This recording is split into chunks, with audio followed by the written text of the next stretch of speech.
Facebook, Twitter, Instagram, TikTok. Cyo kwano kwancho cyamani. Utakabe kono subscribing and likinga. Kandi mbera nkorere netambara kurunje munonga. Unakurera izoba tuye no mugenyi abiti kandi zukangwenera mayuji kandi program bageta tera touch omucanga cyawe Arikyara Media News Center twatureba ibintu bitare bimwe na bimwe anakusinga munonga achikwatagenina ambera za burizo ankurakurana nanabembezi bitu ko kubakoze ariko kubakozere twaza kwakira umugenyi abasikwana tuyanzura rentarike program twakwakira seba aho bari umutebekano sa program izina ninye Godwin Sasarabo benje nibashira kunyeta Godi amazina ni mingi konka riyo niryo kunyeta tenyine shonga naryo kandi ndio muntu Waburaijo konka ninkunda kumanya no kundi bikufa umucanga cyanje kandi nebikutambura umwihanga esebo Anchironje kandi umurebe nkoko wahora umukuru Godi reka turindi twagena naryo yako turi mu mbere ya .com Godi Godi utakwenda kushisha buyere ntwenda kumanza twareba ho inkiyonkori yo mucanga cya Mbarara stay kandi Mbarara South na nembera neje kokore no tambura koko nore kibuga cya Mbarara saheji imbere liyeta nakusinga munongo mbiye nkurakurana we bari umutebekano sa program ecanga citu cya Mbarara twariza hamwe emirimo ryo netambara mpora kandi twinema abakozi of course abebembezi tubine kandi bari no bakora imirimo yabo especially twaba Mbarara State South abakwebemberwa Honorable Mwine Mpaka nutorangwe imirimo ariyo nagitambuza je abo kuba omyaka 3 y'amazire shuware tutuneshi tukumbanza abo kuba naringo ruihanga buri umwe na appreciating imirimo yakozire yesebo okay na bon ariyo na enkurakurana yiyongera kandi na waza ground Noreeba ngo Mwine Mpaka abantu ece bamuherira karuru ariyo nakikora turiyo tureba koko rono kigamanti enkurakurana n'eje no misho kandi Mwine Mpaka kozire titwayanga konka kutukuza ombetu ya government nkoko wachigamba agereze kubona akora berari akachiko ka trade and tourism kandi ikintu yachikora kurungi but kantu zo kureba bamu yakachiko aka trade mu parliament yonorangu tikire ko kukira teganise Mbarara City ho bari umutebekano sa program ekibuzo kino kirungi abo kuba abiremu obutetegereza anshonga ya Honorable Mwine Mpaka kuruga akachiko ka trade nakugaraho nyuma nyowe nture ni following bya politics za Uganda kunga akachiko ka trade nkanta kira no kahura abo kuba ninyuzuka omutrend parliament akaru mu Honorable Kenneth Rubogo akana akebembera ayino mujwechera we ayine deputy weye Alex Ruhondo wa 40 Honorable so uko utakura trade ryo nekora ki ne hurwa ne vibinga parliament hati kuyizera Honorable Mwine Mpaka of course ngito Mbarara State South Honorable Mwine Mpaka tukamu teraka ruru twamusindika ngo atujwechere nka MP kemwe mu MP yo kumanya eyakora kwikireyo of course akara abantu abene barabya mu rugambo Honorable Mwine Mpaka kiri umwana muto wa MP tarabase kwikireyo yabashwaza bo kuba we no wa hands on ebigambo byewe nibaso kuba batari byingi no maba politicians abingi bakunda ebigambo byingi konka waza a ground oshanga Ebikozirwe biribye tari wa eyes on eyes on when wa hands on kweya koreki naza kukikora mwitegereza so hati echabireho yaba disappointing abintu batekateka ngo numuto tarakore nka member wa parliament cyakora ejo mirimo yagikora so kwikireyo bamuhubundo bujunanizebwa okuza kwebembera akaciko parliament ni kokha omoga kugira ngo bakorebamu okubasa yes abo kuba tubure MP yo parliament ngo nabace ya person wakachiko so nibakoreramo okubasa then bakwesiga so Honorable Mwine Mpaka bamwesiga bamuha akachiko ka trade tourism and industry yakebembera so hanshongejo ninyenda abakutureba n'abakuturikiriza batwetegereze je Honorable Mwine Mpaka bakamuhereza obujunaniza bwo kwebembera akachiko ka trade ku ruge 2021 yes yakebembera okusya hati 2024 kandi mu challenge je anakeje twarugo mu covid turiyo mu covid turiyo muri ebyo konka yatwebembera je nk'abanyambara site south kandi still no gomoga yakoraje abakwe kinkwenda kutangaza abantu ejororo yo kubace ya person wa committee on parliament it is a rotational role to kugira ngo bahereza rama ngo niyo rabece ya person mpaka no tamu yayo ningashi span yayo netwara umwaka gumwe ko umwaka gumwe either bakongera kugira ngo umano ukora ninga reka twetundijo naho kwera iki ahereze mwintegereza so Honorable Mwine Mpaka yakora umwaka go kubanza yaguheza ba munjero gwa kabiri yaguheza no gwa gashatu yaguheza hatku yaguhereze abantu kinkwenda betegereze je ija yabamu ezenshonga za corruption ezo ensonga ezo kano orango Omwebembezi turanoranisa corruption ku nkasitiru byanjere good Honorable Mwine Mpaka no watwire na ranisa corruption na wa followinga emirimo ye yona niyo kurwanisa ki uburwenguzi so hati emyaka eshatu kwehwire bajangu no deka turondo nijo muntu na wakora mu rumugo be nokora wanyitegereza kuko nanagambire ito Bambara site south kasindika Honorable Mwine Mpaka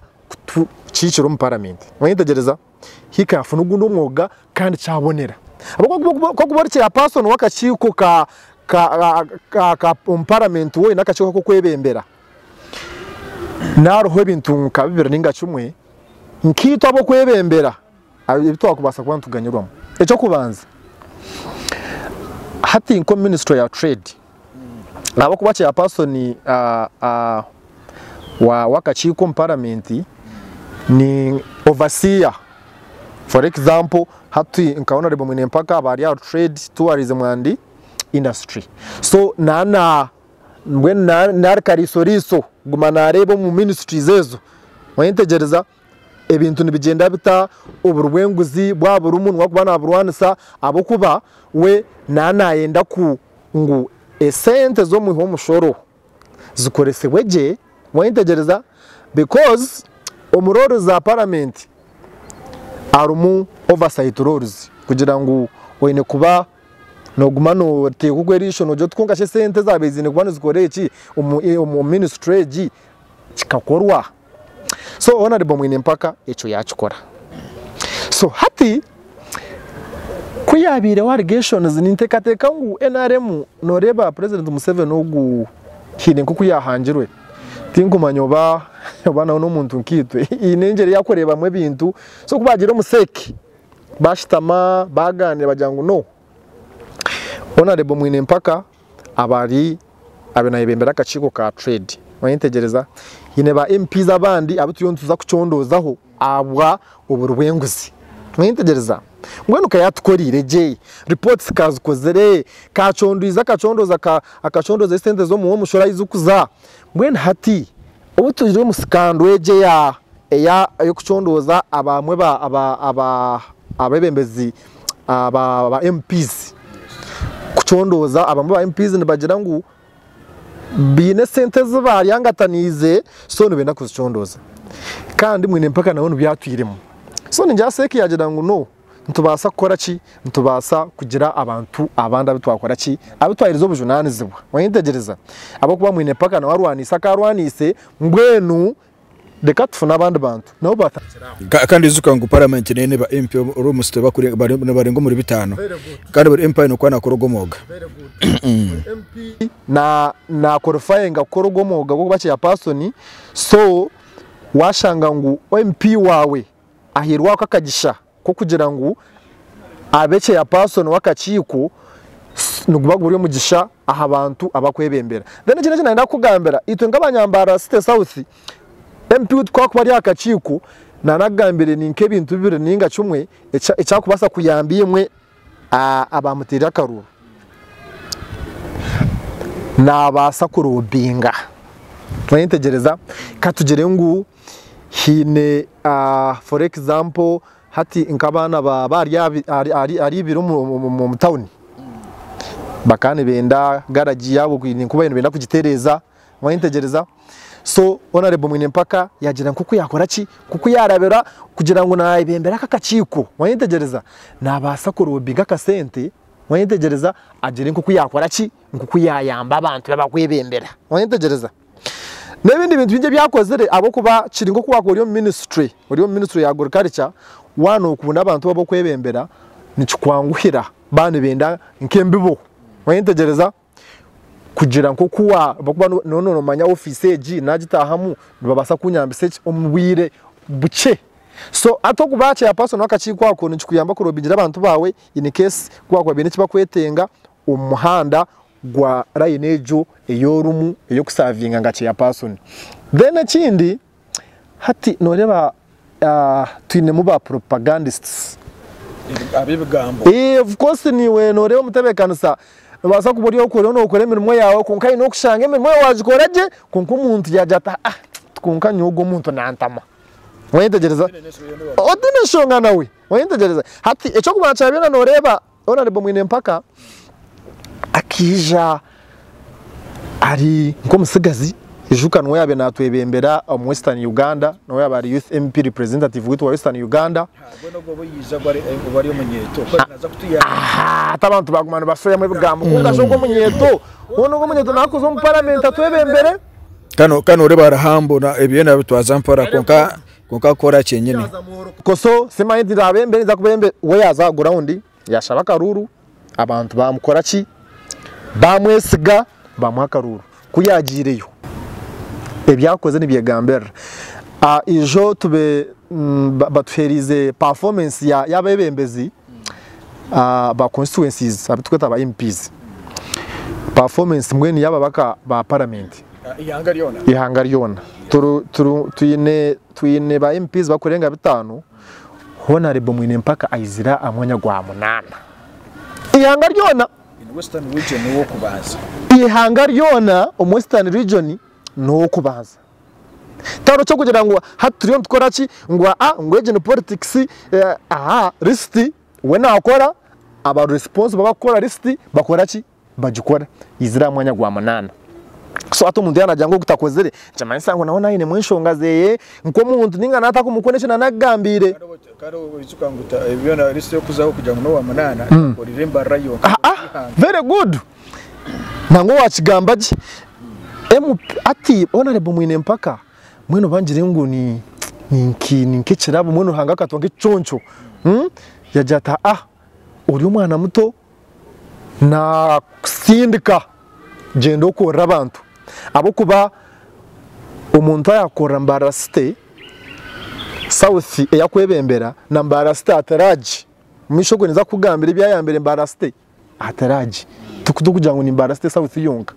ihanga because akakachiko ka trade akina gambera kare ka Mbarara state south nakihanga ryona so ariyo nayibembera ba Mbarara state south na Mbarara state twaraza hamwe Western Uganda nihanga ryona hazo umuntu bagiye ngo kuko musigaze ibici so performance ya Mwine Mpaka teri yo kugira ngo mbwenu umuntu just najigamba watine mbona tine facts echo kubanza obu yabari Western Youth Representative MP abakabari batano aba special interest groups batano from different regions Mwine Mpaka umumyaka eshatu akana yemera parliament ujuke tunena ba MP abamana kutina kwemera parliament akagamba Mwine Mpaka akana yemera parliament ashobora nshonga zukwata abantu bakurwa mu Western Uganda especially ba youth bayintegereza eminyeto kandi parliament urikereza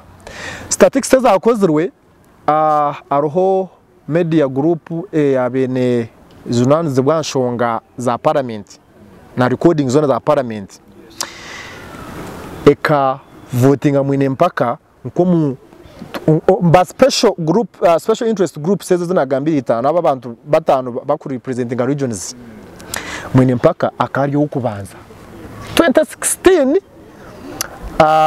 from 2016 to 2021 so 2019 nubu Akoziire ejo voting performance y'abantu batanu abakuruzwekera regions emirundi akagambira emirundi 13 omyaka 3 kunga MP no ine MP oshanga mazire myaka ejo 5 takishanja cyona kunga takagamba go parliament kunga umusigaza umuto yagira ati of course ni bingi umwana umuto yagira ati no bakansindika kwebemera abantu ba Western Uganda eminyeto ninza kutambuza enshonge zo kubashasha akaba kubanza kubakoze ejo vote akagambira imirundi 13 since from 2016 to 2029 imyaka 3 imirundi 13 wakabera akagambira imirundi bani 18 akari wa national representative for Central is it Ana Deke something nabandi bakora to kwa karona ari Mwine Mpaka atakagira aba MP so ejo performance ndio ni ngambera ejo mu records tede kugira ngo ndio ningi ngo abo nshabiro wo kubanza ahabyabe nakora cyafaye ngasini record ziriyo omusanche cyo kubanza akiri use kandi twango bari stop cyo kuhereza za platform kugamba kanati ati nabashije bakuru kandi use no gambo yacienda yakiteka hasi yagomeza very good rastiro norango yene cyakozire nakugira ngo no wa manana umwihanga ryona aba member ba parliament bitano no kushoba oryo wa manana turiya cyo kugira ngo nebinda performance nkoko ukorira abantu nihanga ryawe ataro kintu cyasinjira ko mutukora record twakiri cyuje murongo akuba noba wasiga mukuru very good abakuba kandi ati Noreeba kuko nanagambire nti no sharo hangaka mutusindikira we bambi ebibi bya urukoso no kumushango kwa Riona ningariyo najuma nko Omwebembezi mutayi we tingu mubano kugira ngo nari biza gukora no mamuntu yotine cyo gukora no funu ubwire bo kujumwo gujo muriye we wagize ngo utara eyes on we no hands on abantu barashashize kwene bendeki naza kukikora mwentegereza kwiyabaraganiza kusharo ruguru naza gukora ki nakurukora no wambara site sauti kuko nanagambire kora abaro enshonga ekuruma bambara site uba nosi ninga mbara site nka site mwentegereza nawe naza kuzayo mwentegereza abo kuba ato yakuri hanga ryona kandi ko arashanga ine cyukuruma bambara site nosi ya detwa ku representing yo ona cyana bara kukikora turugero muri yecho norangwa ine turugire cha mchaka chiko norangu kambara site ine cyagikorire hati mbara site na nakugire ngo honorable Mwine Mpaka no God sent echo kubanza niza kwisawe nyuma kugira ngo honorable Mwine Mpaka we director kandi president wa Mbarara City FC ejo kirabo ya Mbarara City FC yo kureba ni we director very good hati nyowe Mbarara City FC takizire nyowe ukorombuza nabintu bikwata sports local sports ndina jingumanya abo kuba mboshi tukatwinebe timuki ati of course akizara ini yeminyeto eminyeto ni ukunda sports yaje atshabana nabakora ki yatokirabo muba kufacilitating buri cyumu kirabo no mechi kumanyisa mwintegereza kuza kutokirabo kemera utakarebera abantu kuzo mushera kuzana nari hebintu byingi munonga emishara ukuryara we na nebindi byona yaturetera Mbarara City FC ejo Mbarara City FC utakagira ngo yotakareba abantu nibiza kacekwa joti uti ciao hatwata yayisanka timu z'ukurugahare ngacitara for example cyara FC ekizara kaceka mane tsabanza kuzana nchakare izeri izoba neza kuraro mu hoteli oriyo wa hoteli nawe yakora ki yafuna ka sente abo kubana wakashashura umushoro gwaci gwihanga yafuna ka sente nawe yakora ki yakore sente owa boda ndio ni rugara rwashakizi twanitegereza ni nkunda ki ebyemizano Mbarara FC Mbarara FC neza mbere izoba uwa boda yamuyarwa kisasi yamureta uwa boda nawe yakora ki yakora wanyitegereza aha hotels oyiro byo kubyama arukuriya wanyitegereza abantu kaceka yona niyizwire Mbarara city yani ekora ki yani izana in fact abantu bakakunda sports ejero roko ahabwati mu Mbarara city south nonye ngati nakugira nganye buza ati ni nkunda umupira ni nkunda sports kunka ati nyo Mbarara city yani izana obanye nemwe za ball batinzine nintekwa kuzakaceka nkajahagira yeri kaceka muteka ono bwo kugira ngo na yani izana hero kashati irona necho Honorable Katete mu kugira ngo abasukwana supportinga sports konko mu supportinga sports n'abantu abaheru bashanga bafuneremu nza kubona promoting talent very good nyine banywane banje abari muri Mbarara city south team ni umwana wo mu Rutambo mudasadati tubatura nawe especially kunguza Mbarara city karanazana aine talent atinyebuza talent yake yagumeraho yafire kunkata ya team ya Mbarara city south Mbarara city FC sorry mwitegereza hati ejo talent yaje promoting nakugira ngo kwa rompira buri umwe nakora almost wa boda kora yari ine business amuhanda kora hotel zukora every amabaraga kora abakono gakutashura ki emishoro. Okay, umureba kera media ni center wewe ukono jere muri not following YouTube, Facebook, Twitter, Instagram sayaringa like and subscribing to wasipant fona ebintu binje munonga ko subscribing isayo no fona notification kandi wasukano jere muri sokano manyaji to wasipant tekaye kwa rebecho umuntu wa hasi umusubuzi michi cyaganyure muri Honorable Mwine Mpaka we bare mutebekana sa program Honorable Mwine Mpaka ati Noreeba we sector zona nazikwataho kitwatuye mu cha sports na entertainment mwanyitegereza twaza ahacengudo we bare kumbuza umuntu wa hansi ahubwo umuntu wa hansi we ito abantu bahansi ebintu bimwe tukubicura tukuzaza Kampala tukuzankahi mwanyitegereza turyo ko mbyaro kokwe tuzacwamba turyo kweza za Rwakorwa turyo kweza ngweno koko hati gogo nanagambe sector zona nazikwataho nambya rugudu kungu bandi Rwakorwa abantu Rwakorwa nabagambo munongo mu interview nosha nimpa kunda munonga kuko Rwakorwa kahinge mundi zawe ninga shoyi n'urutoke rwawe mwintegereza iwe cyo kuba noyenda ni cyumwe cyo kubanza umwebembezi wanje afiriye yo kureba ngweze ngudo ziterire ninga niza kutemesha toke nshiteka gari mwintegereza beni ko muhanda nshange njure gwire ntakubasa korabamo mwintegereza njana nagambire nti ebya Mwine Mpaka byo waba no nko muntu jana abusabusa we nazagura undi abakuba Mwine Mpaka gishati nga kugira ngo waresere nyonyi niyo tukutamboreramu abarwacisha ninga bo mu Orutindo chikwe mbamba bari tomu chikubona bakubuguza mwanyitegereza chiko mutawuni na chiya no mu chikona chitekankahi Kampala na Barahamu hati chimanyisa umwana yanarga chwamba kurete bitoke bye kubuguza akafuna ho sabuni ningashi akafuna ho umutwaro akabicira umwana school fees